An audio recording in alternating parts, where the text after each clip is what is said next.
समंदर क्या होता है ये मुझे पहली बार अंडमान में पता चला। मैं 6 साल की थी जब मेरे पिताजी की पोस्टिंग पोर्ट ब्लेयर में हुई थी। इसी अंडमान सागर में उन्होंने मुझे और मेरे भाई को तैरना सिखाया। तब से ये द्वीप मुझे हर साल वापस बुलाते रहे हैं।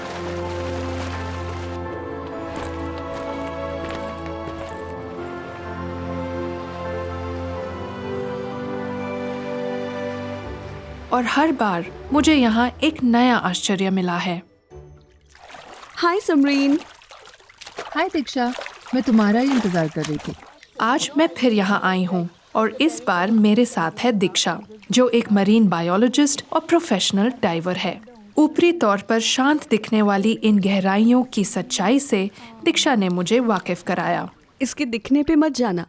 जहाँ पानी सिर्फ 2 फीट गहरा है, वहाँ भी अगर तुम अंदर झांकोगी तो तुम्हें कई तरह के जीव दिखेंगे। यहाँ चारों ओर कहानियाँ ही कहानियाँ हैं। मैं कुछ सालों से डाइविंग कर रही हूँ, पर सिर्फ शौक के लिए। लेकिन इस बार दीक्षा मेरे साथ है और हमारा मकसद है समुद्री जीवों की जटिल दुनिया को वैज्ञानिक तरीके से समझना।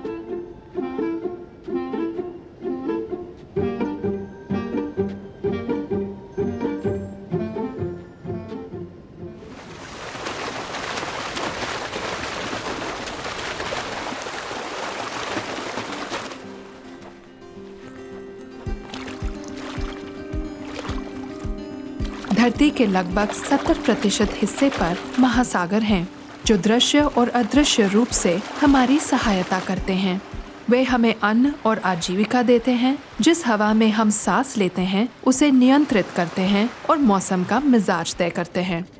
फिर भी समंदर और उसके जीवों की हमारी समझ बहुत ही सीमित है।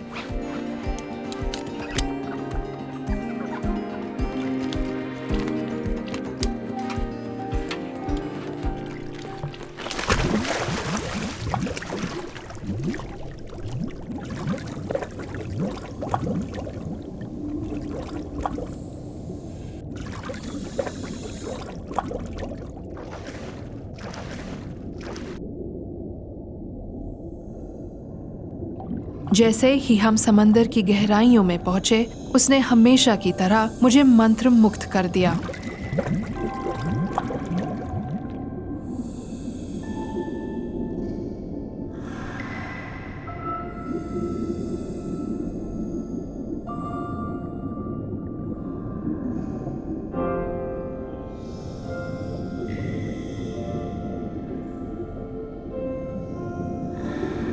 इन समुद्री जीवों के लिए ये एक आम दिन है।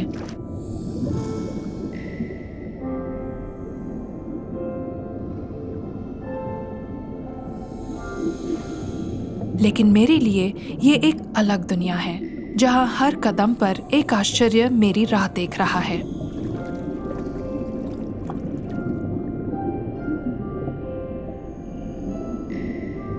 जैसे ये ईल किसका इंतजार कर रही है भला? और ये श्रिम्प, ये यहाँ क्या खोद रहे हैं?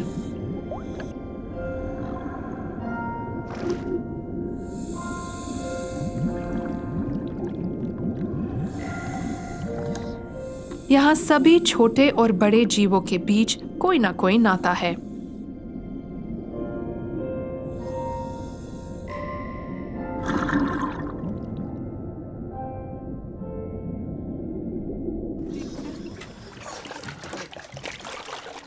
हमारे बाहर आने तक मेरे दिमाग में दीक्षा के लिए हजारों सवाल पनप चुके थे। जैसे जैसे वह मेरे सामने महासागर के रहस्यों को खोलने लगी, वैसे वैसे मैं इन कड़ियों को जोड़ने लगी। समुद्र में सभी जीव किसी न किसी तरह से एक दूसरे पर निर्भर होते हैं, और तुमने भी वहां यही देखा। वो सब एक दूसरे से जुड़े हुए हैं। सिम्बायोटिक रिलेशनशिप यानी सहजीवी संबंध कहे जाने वाले इस रिश्ते में दोनों जीवों को एक दूसरे से लाभ होता है। तो यहाँ इस केस में श्रिम्प को नाखून होते हैं, जिससे वो बिल बनाता है, और इस बिल में श्रिम्प और गोभी मछली दोनों रहते हैं। गोबी को नाखून नहीं होते, तो गोबी क्या करती है? वो बिल के मुहाने पर पहरा देती है। जैसे ही उसे कोई खतरा महसूस होता है, वो अपनी पूंछ हिलाती है और श्रिम्प को सावधान करती है, और फिर वो दोनों झट से बिल में घुसकर अपनी जान बचा लेते हैं। तो जैसा हमने देखा, ये है श्रिम्प और गोबी, इन दो स्वतंत्र जीवों के बीच एक सहजीवी संबंध। लेकिन यही संबंध आपको ऐसे जीवों के बीच भी देखने को मिलते हैं जिनमें से एक स्थिर होता है और दूसरा अस्थिर। उदाहरण के लिए, जब हम डाइविंग कर रहे थे, तब क्या तुमने एनेमोने और उसके चारों ओर वो नारंगी, काले या गहरे लाल रंग की मछलियां देखी थी? वो क्लाउन फिश थी। यहाँ एनेमोने और क्लाउन फिश के बीच सहजीवी संबंध होता है। समुद्री एनेमोने क्लाउन फिश को घर देता है। समुद्री एनेमोने के पास डंक मारने वाली यानी स्टिंगिंग सेल्स होती है, बिल्कुल जेलीफिश की तरह। वो रिश्तेदार हैं। तो ज्यादातर मछलियाँ समुद्री एनेमोने से दूर रहती हैं। वे उसकी शाखाओं को नहीं छूती, क्योंकि ऐसा करने से उन्हें चोट लग सकती है। लेकिन क्लाउन फिश धीरे धीरे इन डंकों से बचना सीख लेती है और आखिर में एनेमोने में रहने लगती है, जहां उन्हें किसी भी शिकारी से कोई खतरा नहीं होता। इसके बदले एनेमोने को क्या मिलता है? क्लाउन फिश एनेमोने की शाखाओं को आमतौर पर साफ रखती है, क्योंकि वो एनेमोने की शाखाओं पर जमे कचरे को खा लेती हैं। कुछ शोधकर्ताओं का ये भी कहना है कि क्लाउन फिश का मल एनेमोने के लिए खाद का काम करता है और वातावरण में भरपूर पोषक तत्व छोड़ता है। क्या बात है, इसका मतलब वो दोस्त हैं। हाँ, तुम ऐसा कह सकती हो। पर सार्जेंट मेजर और मून रैस का क्या? वो तो मुझे एक दूसरे के साथ बहुत खुश नहीं दिखे। तुमने सही पहचाना, वहाँ बिल्कुल विपरीत स्थिति है। तुमने वहाँ जो देखा वो शिकारी और शिकार वाला संबंध था। रीफ के ऊपर जो छोटे छोटे बैंगनी रंग के धब्बे थे, वो उनकी रक्षा कर रहे थे, क्योंकि वो उनके अंडे थे। वहाँ जो दिख रहे थे वो नर सार्जेंट मेजर डैमसेल थे और वो अंडों की रक्षा कर रहे थे। और चूंकि अंडे अंडे होते हैं और बहुत ही पोषक होते हैं, अधिकांश जीव उनकी खोज में रहते हैं और दिखते ही उन्हें खाने की कोशिश करते हैं। अब सार्जेंट मेजर क्या कर रहा है? वो वहाँ पहरा दे रहा था। जब भी कोई मछली अंडों के करीब आती है, वो तुरंत उसकी ओर जाता है और उसे दूर भगाने की कोशिश करता है। लेकिन प्रॉब्लम ये है कि सार्जेंट मेजर अकेला है। जब भी वो अंडों से थोड़ा दूर जाता है, तब दूसरी तरफ से कोई मछली आकर अंडे खा जाती है।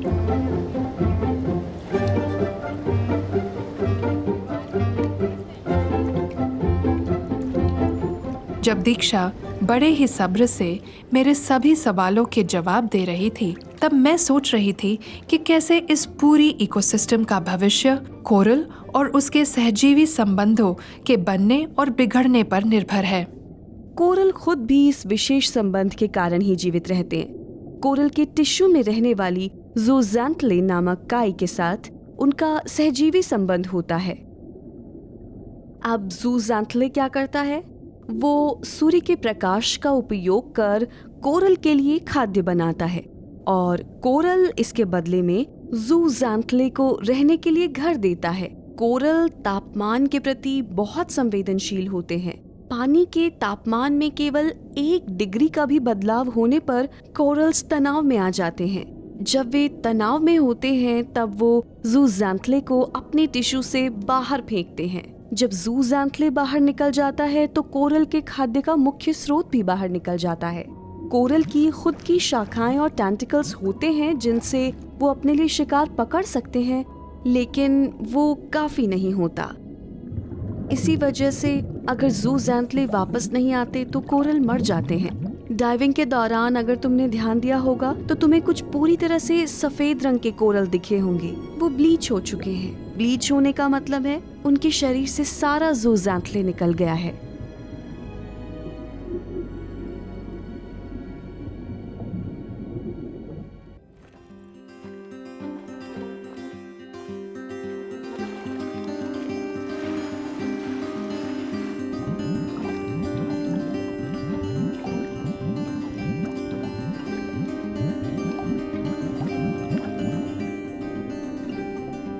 अब मैं समझ पा रही हूँ कि कैसे ये समुद्री दुनिया आपसी अनुभवों, रक्षा तंत्रों और सह अस्तित्व से बनी हुई है, वैसे ही जैसे हमारी जिंदगियां आपस में जुड़ी हुई हैं।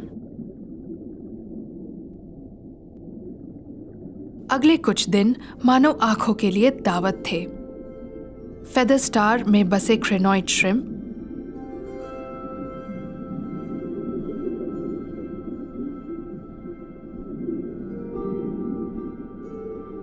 कोरल का चोला पहनी गोभी मछलियां,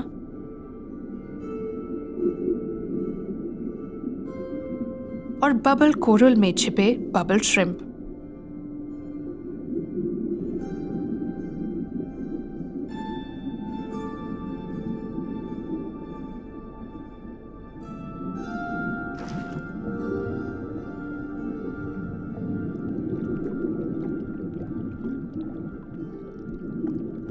इन्हीं दिनों एक सुबह मेरा सामना बम्प हेड पैरट फिश से हुआ।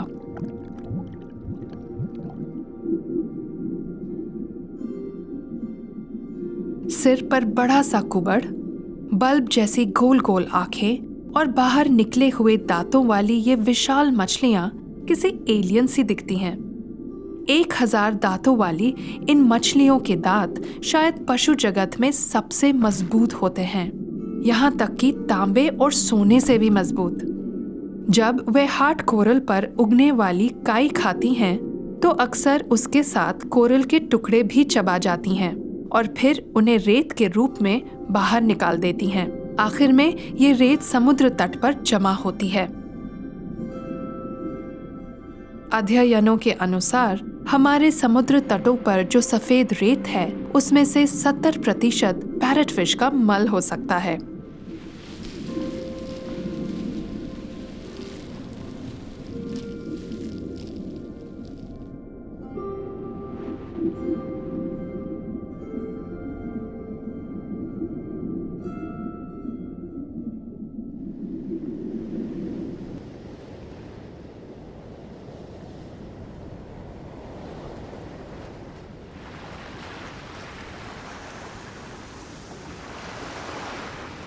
दिन की खोज के बाद अब हम रात की दुनिया को देखने निकले हैं।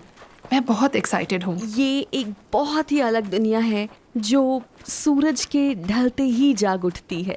और ऐसे कई जीव हैं जो दिन के समय रीफ में दिखते ही नहीं हैं, लेकिन रात में पूरी तरह से सक्रिय होते हैं।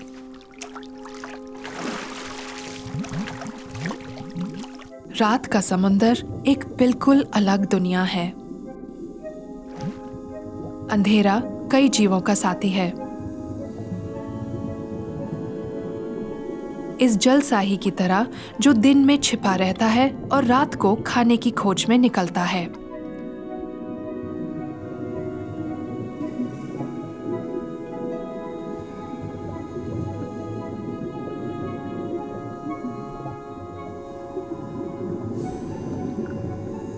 कुछ जीव बिलों में छिपते हैं, तो कुछ रात के अंधेरे को चादर की तरह ओढ़कर सतह पर ही आराम फरमाते हैं, तो कुछ और शिकार के लिए बाहर आते हैं। दिन में ये ईल छाव में छिपी रहती है, लेकिन रात को एक तेज तर्रार शिकारी बन जाती है। अपनी तेज सुगंध शक्ति और सांप जैसे लंबे शरीर की बदौलत वे छोटे मोटे कोने से होते हुए अचानक हमला करती है।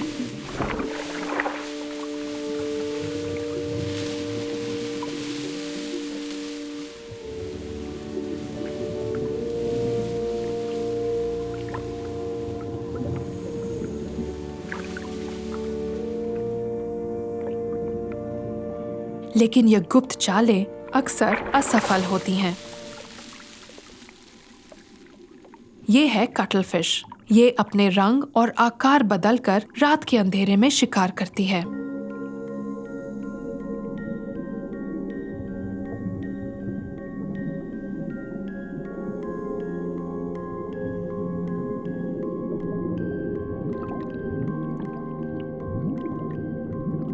पिछले कुछ दिनों ने हमारे सामने मानो परस्पर संबंधों की एक अद्भुत दुनिया ही खोल दी है। अब जब मैं अंडमान को अलविदा कहने की तैयारी कर रही हूँ, ये एक ख्याल मेरे मन में बार बार आ रहा है कि कौन से कारणों से ये संतुलन बिगड़ सकता है। इस नाजुक इकोसिस्टम की एक भी कड़ी अगर टूटती है तो पूरा इकोसिस्टम बिखर सकता है और साथ ही हमारा अस्तित्व भी।